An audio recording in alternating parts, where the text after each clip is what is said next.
Good evening. අප්පා කොහමද business එම? සිංහල මුස්ලිම් දෙමළ අපි හැමෝම සතුටින් තමයි ඉන්නවා. ඒක නිසා දැන් මගේ බිස්නස් හොඳයි. ඒ කියන්නේ අප්පලා මේ පාරත් වෙනස් වෙන්නේ නැහැ. මීට වඩා වෙනසක් මොකටද දුව? ජනාධිපතිතුමා යුද්ධ නතර කරපෙකම මුස්ලිම් අපිට කොච්චර දෙයක්ද? කවුරු මොනවා කිව්වත් අටවෙනිදා උදේම ගිහිල්ලා අපේ යුතුයකම ඉටු කරන්න අප්පා. දේශීය පොහොසත් කරන රටවිරුවන්ගේ පැහැබර හෙට දවස උදෙසා. Today we are here to discuss about the foreign employees or foreign earning hands. So we are here with the spokesperson for Sri Lanka Bureau of Foreign Employment, Deputy General Manager Mangal. I want. And today we are going to Ratavi Rate Anagate. That's the topic that we are going to discuss today. So basically we know the Ratavirua. This is the term for the first time coined by this government. Unlike any other, the previous government term to the Sinhala dictionary for the first time. So I would like to know about this term and how it emerged. Yes. It's very clear that Virua is the live blood of the national. Since these workers who are contributing their financial gains to the country and to strengthen this national economy, the nation has to recognize their contribution. Now, what was lacking in early decades? This community was not recognized as a very essential community to its nation. This is the first time under this government this community, the migrant worker community, was identified as a very important segment of this economy. So that we know in 1999, UN declared the International Migrants Day. In 2000, the nation or the world started to celebrate. But Sri Lanka started to celebrate only in 2011 under the direction of the Ministry of Foreign Employment Promotion and Welfare. The Honorable Jilan Perera was to explain the importance of this particular celebration to HE the President. Then HE the President personally or rather very openly admitted this concept, and we had a parent to celebrate on this day with the family members of Rataviru and Rataviru associations. So the President participated and joined hand with the community, and on the day 2011 December 18th, the Rataviru concept declared to the nation. By that time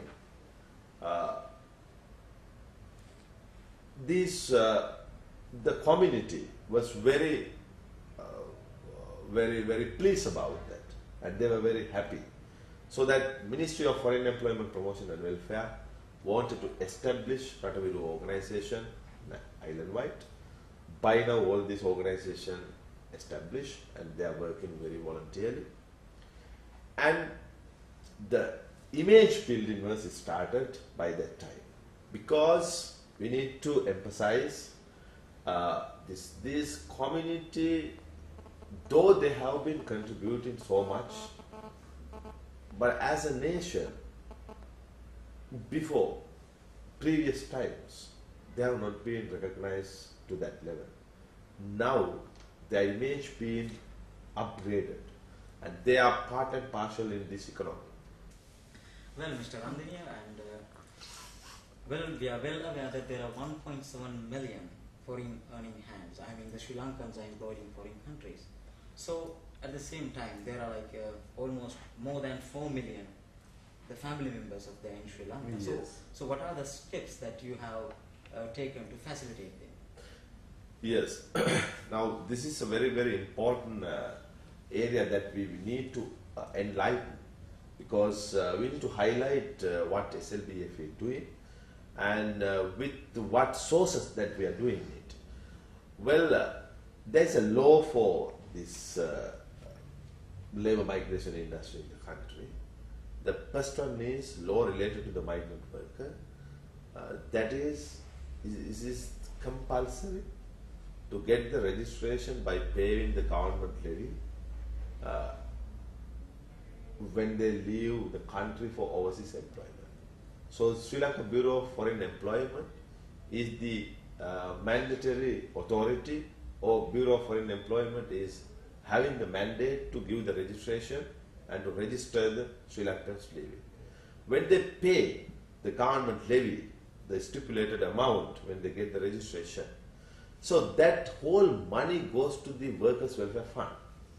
So Workers' Welfare Fund is the total or the very important source of doing all these funds.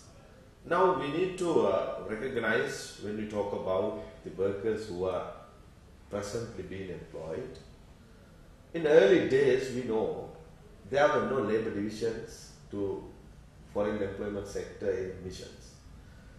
It is the very president, today the very president, and previously the labor minister, who started or who introduced this labor section to the foreign missions in countries of destination where the Sri Lankan workers are working. The labor sections, once the labor sections were started, we could start safe houses and I would like to illustrate it. Yes. Actually, well, exactly, that's where I'm coming here. There are three turning points that one can witness that I would like to focus on or discuss. The first time, for the first time, Foreign Bureau was taken under the control of the government in 1994. That's during when the President Mahinda Rajapaksa became as a labor minister. So second turning point is in 2010, the Honorable Minister Diran Pera becomes the Minister of Foreign Employment and Welfare. Yeah. So these two are quite important, as Minister has launched various facilitating programs and the projects. Apart from that, and finally the third point is that in 2009, Honorable His Excellency President Mahinda Rajapaksa himself engaged in a foot procession held in Colombo, organized on World Migration Day. So these three are the biggest or the major turning points in this sector. So I would like to discuss about this since you were starting on. Yeah, that's right. Those are really turning points. We can say even the paradigm shift to this particular industry. Now, this is the period that we can recognize most critical decisions were taken by the President as well as Honorable Minister. So those decisions were not taken by anyone else in the past, because they are afraid of making decisions, so they don't make decisions. But those who are capable and those who have this strong backbone, yes, they make very clear, correct decision for particular industry. When we talk about 2010, when this ministry was started as Foreign Employment Promotion and Welfare, the Honourable Minister wanted to look at the very critical area, how to build image for the migrant workers and how to reduce the social cost and how to promote the labour migration industry in the very important destination. So starting when it comes to promotion, there were the social cost. How a government can answer this question? No government answered this question. So everybody was reluctant. Why? The hesitations are there, pressures are there. There's no way of introducing new concepts or new rules. But in 2013, the decision was taken with the actually the president's the blessing that is stopping or not allowing mothers who are having children below 5. Yes, well, Mr. Ramdaniya, and there are various projects initiated by the Foreign Bureau, and such as Ranaviru, Rataviru Talent Star, Rataviru Daruviru, and Rataviru Housing Scheme, Rataviru Ticketing Unit, and 24/7 Information Unit. And not only that, the President Rajapaksa-led government allocated a huge amount of budget to import tax-free vehicles for the Ranaviru Wars. And at the same time, and not only that, foreign scholarships are provided for Rataviru family members in Sri Lanka on merit basis, and apart from that, daycare centers for them as well, such as Sahana Piazza. And so I would like to know, and so what you got to say about for the first time strategically conceptualizing this sector for the first time in the history of Sri Lanka in this sector. So I would like to know about your opinion. Well, you are very correctly introducing this newly introduced program. What I can say very briefly, even being the Deputy General Manager and also as a visiting lecturer on health promotion, a country must have a very workable strategies to ensure the well-being of the people. Now, what do you mean by well-being?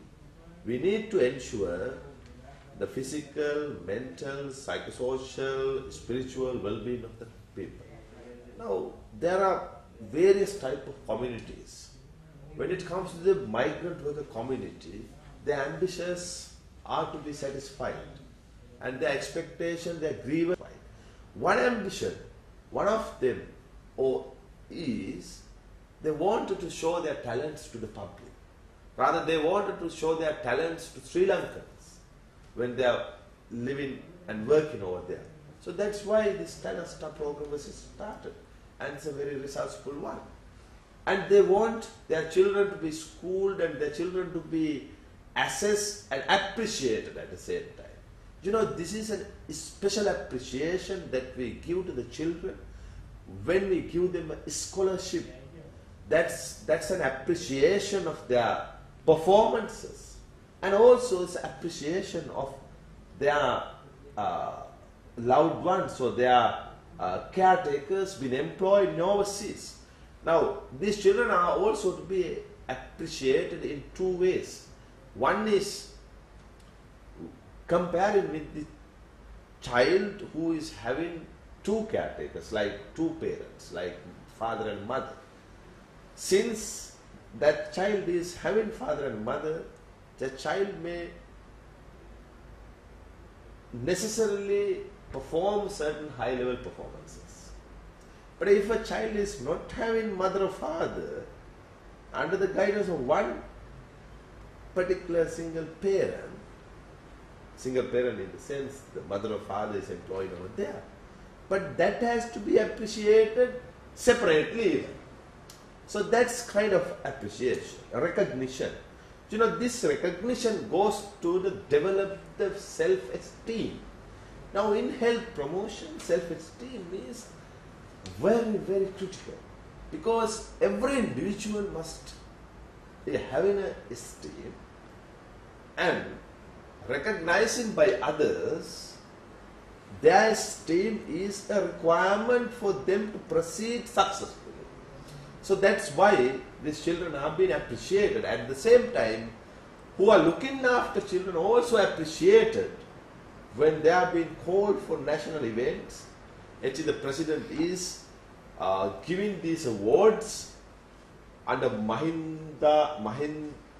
under this Mahindodaya scholarship program. That's important area. Not only this scholarship for the children, in this year it was introduced vocational training assistance for those who dropped as well as left the school. Yeah, and this is quite a significant question because it was highlighted in the recent past in the media, all the medias.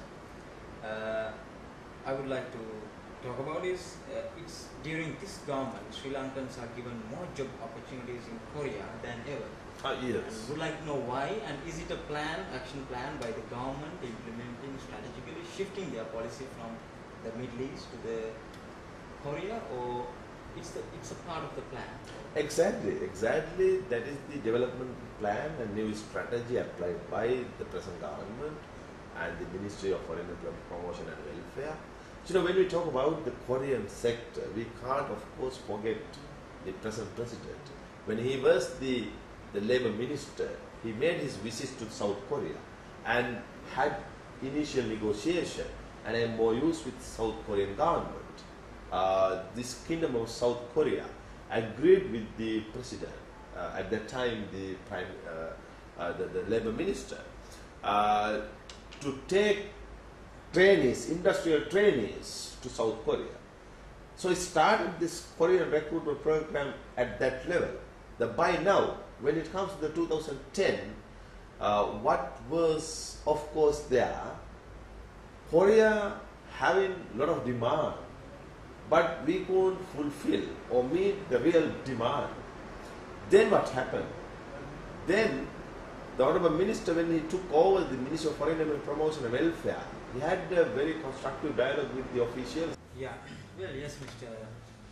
Ramdhani, I have two questions, then let's wind up. Actually, what are the steps taken to encourage these foreign employment authorized licenses? And the other one is, we are in a post-war situation. The country is heading toward the upward trajectory in every sector, especially the infrastructure and other developmental sectors. Simultaneously, we see the similar developments in this sector, the sector that we are discussing now, that is foreign employment. So, do you think your employees or in abroad are satisfied with all these projects, and especially the foreign missions, Sri Lankan foreign missions in abroad, especially in the Middle East, and what are their role behind this, and are foreigners, are Sri Lankans, are employees, are foreign earning hands. So their remittance is very important for our GNP. Yeah. So are they satisfied? Okay. Well, that's also, you're asking me to have a very elaborative answer, but I will But try. I want you to use precise. That's right, very precisely. Now, for the final question that you asked, I met this community. They are really satisfied. What they want is to have what they want is to continue with this system, because this system was developed recently. They don't want to be changed. Don't want to change the system, and also they don't want changes to come and change the system, because already changes being taken place. So they are very well. They are satisfied with the system. So you were talking about these license agents, which is very critical area. No leader in early days ready to take this challenge. This is the first time that actually the president appreciated and asking and giving awards the stars to the license agents, because license agents' performances were very well assessed by a third party very impartially. And license agents, in order to do the promotional activities, they need to have certain governmental recognition. This is the first time that the government has given this recognition. That is why this license agent should respect, and they should do the needful, because license agents have not been recognized and have not been assessed, have not been awarded, have not been given stars by any previous settings. This is the first setting that they are being assessed in that way. That's one area. And the other one you were asking about, you were talking about something very important, which is diplomatic missions. Yeah, diplomatic mission, of course, started actually the president when he was the labor minister. Now, those people have been trained under an operational manual. The Bureau of Foreign Employment and the Ministry. It's a very good training. The officials deployed are fully officials. No political appointees like just ad hoc people. All the people must have a minimum education qualifications. These people are having more than the minimum education qualifications. And they are committed. And their role is to give service to the community employed over there. They can't just get rid of all these things. So they have to do it. And what is really important is these communities, they have understood very well now Sri Lanka's situation. I would like to quote what you were talking about, this post-war. But I don't. I as the person don't like to use the post-war, because the post-war is a term introduced by this Europe, well known to the community in other countries like Sri Lankan community. They are asking from us when we talk to them, why some Sri Lankans are really ignorant? Why can't they understand the outside parties are very well organized and trying to have some control over this independent territory? So why these stupid, ignorant, some Sri Lankans are not in a position to understand? Rather, they understood that. So that is why they are asking, well, please inform. And they have informed to the INO case to safeguard still this country with the present leadership. And they are also asking us to convince more and more what they think of Sri Lanka presently. So that's what ultimately what we can say. Sri Lanka is having a very well organized, very well planned, very well structured, protected labor migration process. So people enjoying the system, they need to continue with the system. Yes, thank you. Yes, we were discussing today with about the foreign employees and our foreign earning hands in abroad, and their issues and the steps taken by the Foreign Bureau to facilitate them. And so we had the discussion with the spokespersons for Sri Lanka Bureau of Foreign Employment. Excuse me, I think I need to emphasize a very important one point. Because 2015, actually the President declared as Rataviru year. For that, at the 2015 budget, I think we could talk, because I think, we were talking about several important things. In 2015 budget, actually the President approved duty-free vehicle permit system for the migrant workers and social protection scheme. So that can be recognized in this way. Like migrant worker or the Rataviru now are being treated like the government, how they treat to the government officials and how they treat to the farming community in Sri Lanka. Now farming community also have been given social security program, and the government officials also have been given vehicle permit system. By encompassing the both, the Rataviru now are being treated by the government, since the government has recognized their very worthwhile contribution to the protection of the national economy. Okay. Okay, today we've been discussing with the spokesperson for Sri Lanka Bureau of Foreign Employment, Mr. Deputy General Manager, Mr. Mangala Randiniya. And the topic was Ratavirua Rate Anapate. So, thank you for joining us. Of course. Thank you so much.